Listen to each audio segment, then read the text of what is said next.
Le pedí el divorcio a mi esposa y la eché de casa por donarle un riñón a su ex. Ahora todos me llaman monstruo.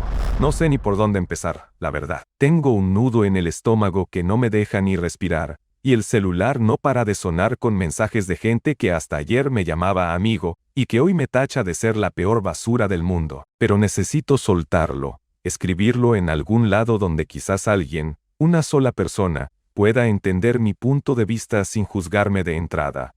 Mi nombre es Mateo Vargas, y hace una semana mi vida, o lo que yo creía que era mi vida, se fue al carajo. Todo por un riñón. Un maldito riñón que mi esposa, Sofía Ramos, decidió que era más importante que nuestro matrimonio. Llevábamos 5 años de casados, 10 de conocernos, una vida. Construimos algo que yo pensaba que era sólido, a prueba de todo. Vivíamos en una casa que heredé de mis abuelos, un lugar que reformé con mis propias manos y mi dinero antes de que ella se mudara conmigo. Desde el principio ambos estuvimos de acuerdo en casarnos por bienes separados, no por desconfianza, o eso creía yo, sino por pragmatismo. Yo tenía la casa y un negocio familiar que empezaba a despegar, y ella tenía su carrera como diseñadora gráfica, su independencia.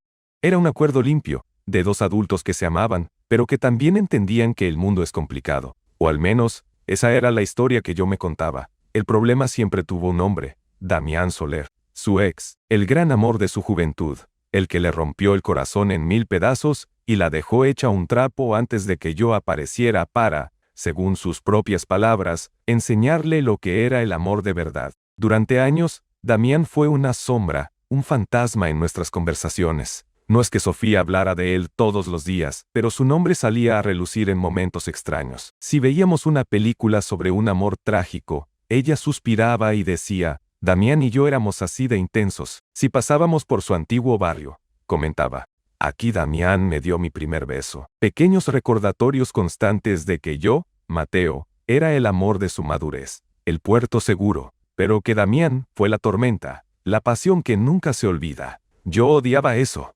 odiaba competir con un recuerdo idealizado. Se lo dije varias veces, y ella siempre me respondía lo mismo, con una sonrisa triste: mi amor es el pasado. Tú eres mi presente y mi futuro. No seas celoso. Y yo, como un idiota, le creía. Hace 3 meses, la bomba explotó.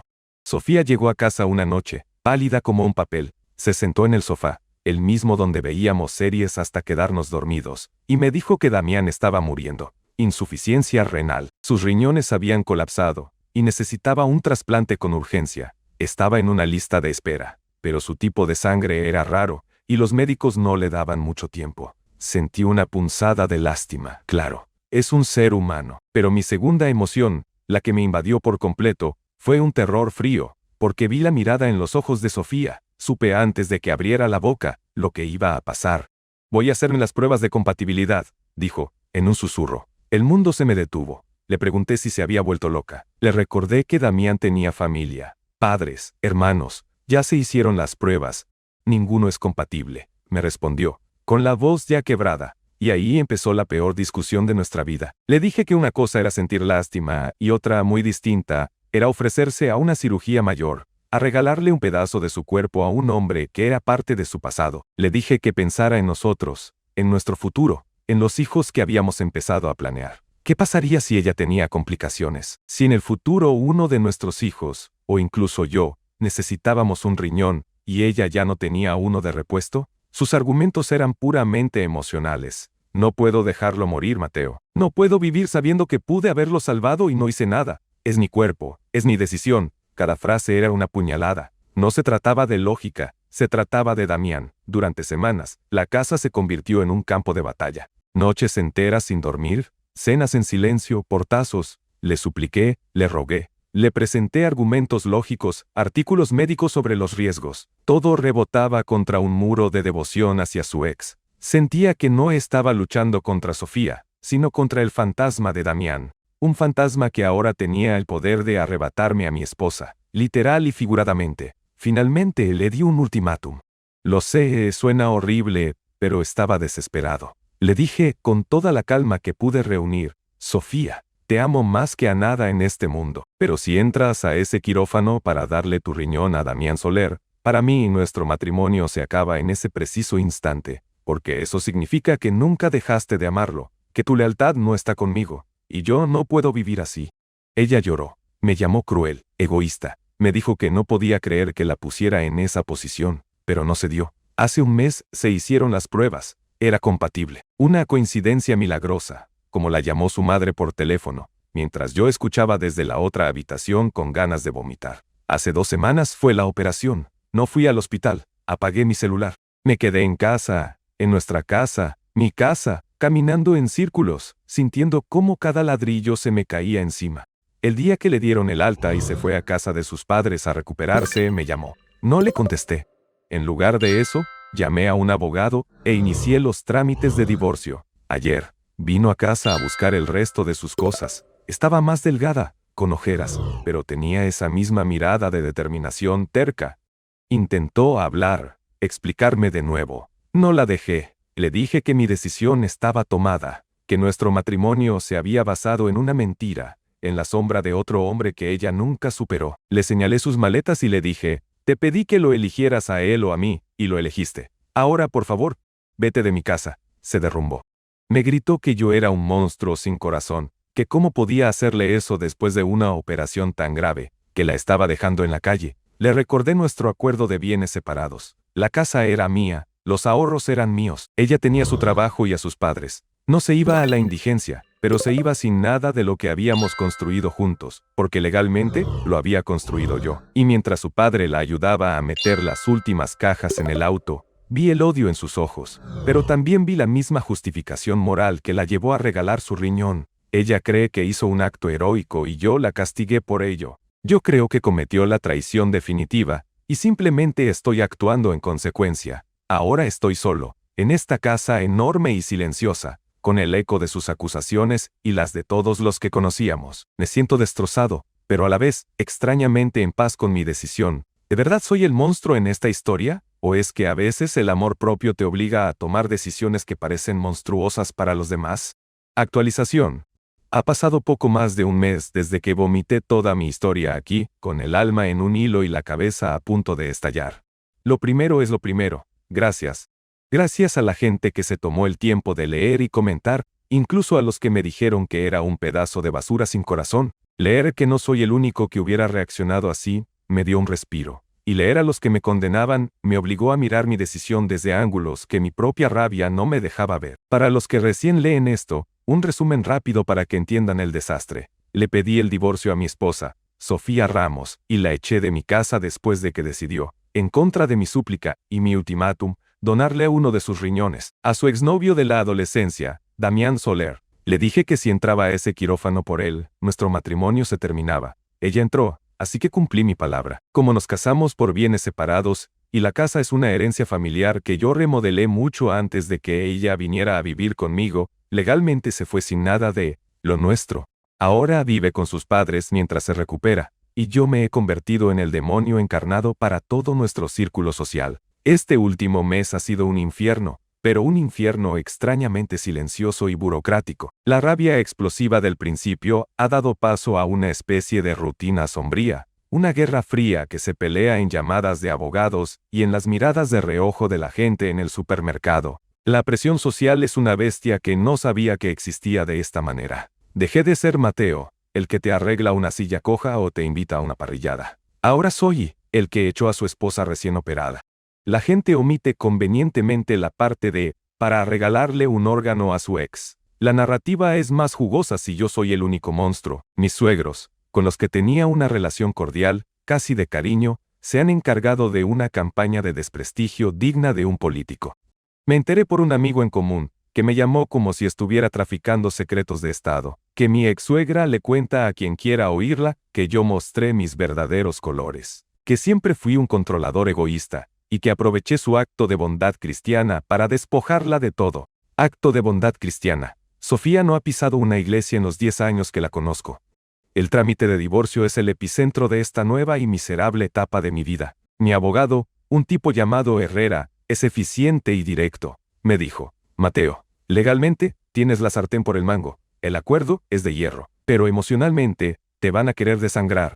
No se equivocó. La abogada de Sofía, una mujer que parece sonreír con demasiados dientes, está intentando una jugada que me revuelve el estómago. Argumentan, coerción y estrés emocional severo. Según su versión de los hechos, yo, el monstruo, la sometí a una presión psicológica insoportable con mi ultimátum, sabiendo de su naturaleza compasiva, forzándola a tomar una decisión que no estaba en condiciones de sopesar. Alegan que mi acción de pedir el divorcio inmediatamente después de la cirugía fue un acto de crueldad calculado que le ha provocado un trauma y está obstaculizando su recuperación física y mental.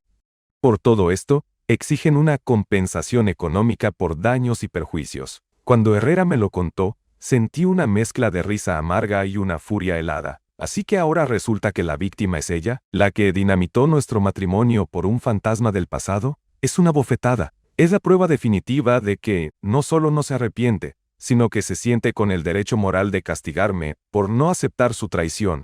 Herrera dice que es una táctica de manual, que no prosperará, pero el simple hecho de tener que defenderme de esa acusación me hace sentir sucio. Y luego está la casa, mi casa. Mi refugio se ha convertido en una jaula llena de fantasmas. Cada rincón me grita su ausencia, pero no de una forma que me provoque nostalgia, sino ira. Veo la silla del comedor donde se sentó para decirme que Damián estaba enfermo y siento el mismo frío en la nuca. Paso por el baño y recuerdo el kit de pruebas de compatibilidad que escondió en un cajón, como si fuera una adolescente ocultando un cigarrillo. El silencio es lo peor. Antes odiaba cuando ponía su música de diseñadora indie, esa que suena a gente triste susurrando. Ahora pagaría por oírla, solo para romper este silencio de tumba. Me he obsesionado con Damián Soler. Lo admito, necesitaba entender. Necesitaba saber quién era el hombre por el que mi esposa tiró nuestra vida a la basura. Lo busqué en redes sociales. Su perfil es privado, pero el de su hermana, no. Y ahí fue donde la herida empezó a supurar de verdad. Hace una semana, la hermana de Damián subió un álbum de fotos titulado La segunda oportunidad de un guerrero. Eran fotos de Damián en el hospital, pálido y flaco, pero sonriendo. Y en casi todas las fotos, a su lado, estaba Sofía. No una visita de cortesía. Estaba sentada en el borde de su cama, ayudándole a comer gelatina. En otra, le estaba leyendo un libro. En otra, se reían juntos, con una complicidad que me revolvió las tripas. Parecían una pareja, no una donante y un receptor. Parecían un hombre y la mujer que lo adora, la que lo está cuidando hasta que se recupere. Vi las fotos una y otra vez, buscando una señal, algo que me dijera que estaba malinterpretando todo. Pero no la encontré. Sentí que el aire me faltaba. Era la confirmación visual de mi peor pesadilla. No solo le dio un riñón, le dio el lugar que me correspondía a mí como su esposo, el lugar de cuidador, de compañero, de pilar. Se lo entregó a él en bandeja de plata. Esa misma noche no aguanté más y llamé a Ricardo, un amigo que tenemos en común y que siempre ha sido más neutral. Le conté lo de las fotos. Necesitaba saber si yo me estaba volviendo loco. Ricardo suspiró, y después de un largo silencio, me dijo la verdad. Me contó que Sofía pasa casi todos los días en casa de Damián, que su recuperación la está haciendo allí con él, que su excusa es que ambos se entienden porque pasaron por lo mismo y que se dan fuerzas mutuamente. Me dijo que la familia de Damián al principio estaba agradecida, pero que ahora están incómodos. Porque Sofía ha asumido un rol que no le corresponde. Corrige a la madre de Damián sobre su dieta, organiza sus horarios de medicación, actúa como su esposa. Ricardo me dijo una frase que se me clavó en el cerebro. Mateo, parece que ella no donó un riñón para salvar a un ex y volver a su vida. Parece que donó un riñón como boleto de entrada para volver a la vida de él. Y ese fue el final. La última pieza del rompecabezas. Toda la culpa, toda la duda que a veces me carcomía en las noches, se evaporó. Fue reemplazada por una certeza fría y dura como el acero. Ella no hizo un sacrificio, hizo una inversión. Invirtió una parte de su cuerpo para intentar recuperar un amor que perdió hace una década. Y yo, mi matrimonio, nuestros planes, éramos el daño colateral que estaba dispuesta a asumir. Ella no me dejó por salvar una vida, me dejó por él. Siempre fue por él. Ahora la pregunta que me carcome ya no es si fui un monstruo. Ahora la pregunta es, ¿cómo se puede ser tan ciego? ¿Cómo pude construir una vida entera sobre una base que nunca existió, creyendo en un amor cuya lealtad siempre estuvo hipotecada a un fantasma del pasado? Actualización 2. Han pasado casi 8 meses desde que mi vida se partió en dos. 8 meses desde que le pedí el divorcio a mi esposa, y escribí aquí por primera vez, buscando algún tipo de ancla en medio de la tormenta. Para los que han seguido este desastre, sabrán que la cosa se puso fea. Mi exesposa, Sofía Ramos intentaba sacarme dinero en el divorcio argumentando estrés emocional después de que cumplí mi palabra. Y terminé todo cuando ella decidió donarle un riñón a su ex, Damián Soler. Mientras tanto, ella se había instalado prácticamente en la vida de él, cuidándolo, actuando como la novia devota, mientras yo era el ogro que la había dejado en la calle. Estos últimos meses fueron una guerra de desgaste. Abogados, declaraciones, intentos de mediación que eran un chiste. La abogada de Sofía era una víbora, pintándola como una santa mártir, y a mí como un oportunista cruel. Yo me mantenía firme. El acuerdo de bienes separados era claro, y yo no iba a ceder ni un centímetro. Estaba cansado, agotado hasta los huesos de ser el malo, pero no iba a pagarle por haber destrozado nuestro matrimonio. La presión social había bajado un poco, la gente se cansa de los chismes, pero la tensión seguía ahí, en el aire. Estaba a punto de resignarme a una batalla legal larga y costosa, pero la vida a veces tiene una forma increíblemente cruel y poética de poner cada cosa en su lugar. Y el cierre de esta historia no vino de un juez, sino de la misma fuente que me confirmó mis peores miedos, las redes sociales.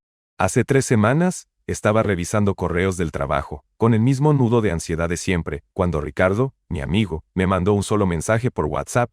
Mira el perfil de la hermana de Damián, ahora mismo. Con el corazón en la boca lo hice, y ahí estaba, la publicación que le puso punto final a todo. No era un álbum de fotos, era una sola imagen, perfecta, profesional. Damián Soler, radiante de salud, con la piel bronceada y una sonrisa que nunca le vi en las fotos del hospital. Estaba en una playa de arena blanca, abrazando a una mujer.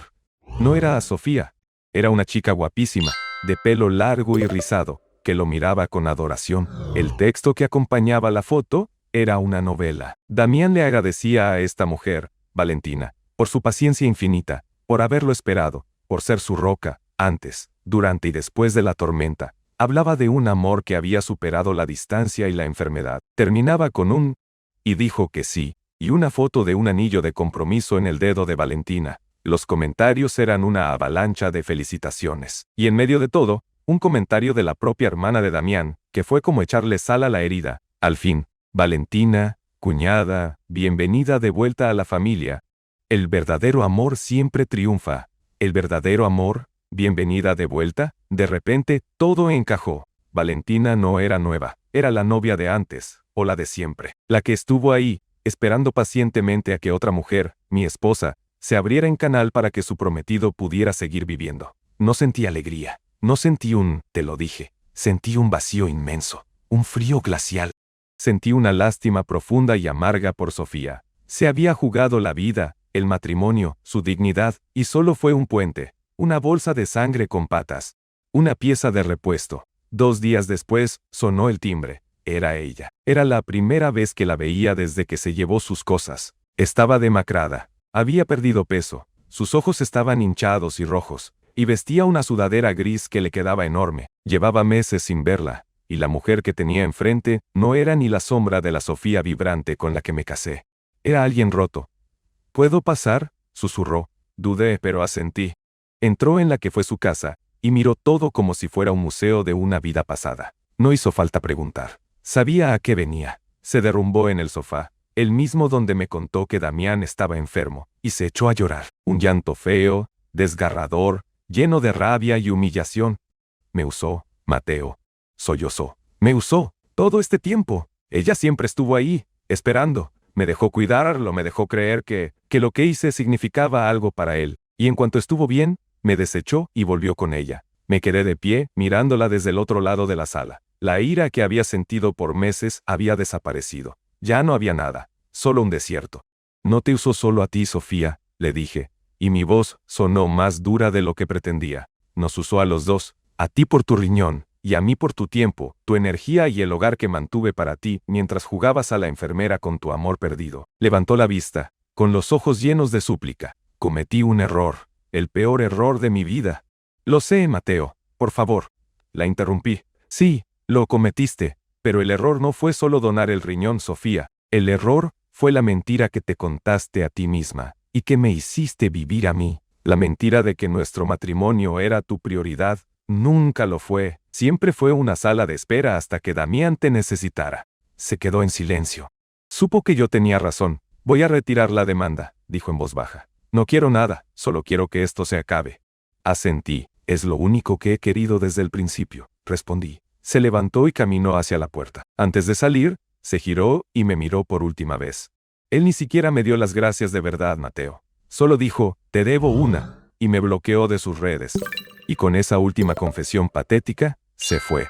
El divorcio se finalizó hace 2 meses. Fue rápido y limpio después de esa conversación. Sofía cumplió su palabra y retiró todas las demandas. Según me contó Ricardo, sigue viviendo con sus padres. Perdió muchos de sus clientes de diseño gráfico durante todo el drama y ahora le está costando volver a empezar. Se quedó sin casa, sin esposo y sin la gratitud del hombre por el que lo sacrificó todo. Damián y Valentina llenan sus redes sociales con fotos de sus viajes. Se ven felices, saludables. Yo vendí la casa. Había demasiados fantasmas en esas paredes. Me mudé a un apartamento más pequeño en otra parte de la ciudad. Estoy empezando de cero, en más de un sentido. Aún no he salido con nadie. No estoy seguro de cuándo podré volver a confiar en alguien de esa manera. A veces, en las noches, cuando el silencio es demasiado fuerte, pienso en todo el lío. En el dolor, la rabia, la traición. La gente me llamó monstruo por trazar una línea, por exigir que mi matrimonio fuera respetado por encima de un amor de adolescencia. Tal vez lo soy. Pero entonces, veo las fotos de Damián viviendo su mejor vida, una vida que le fue regalada, y pienso en Sofía, sola en casa de sus padres, con una cicatriz en el costado y el corazón hecho pedazos. Aprendí de la peor manera que a veces el acto de amor más grande no es darlo todo por alguien más, sino encontrar el valor para no perderte a ti mismo en el proceso.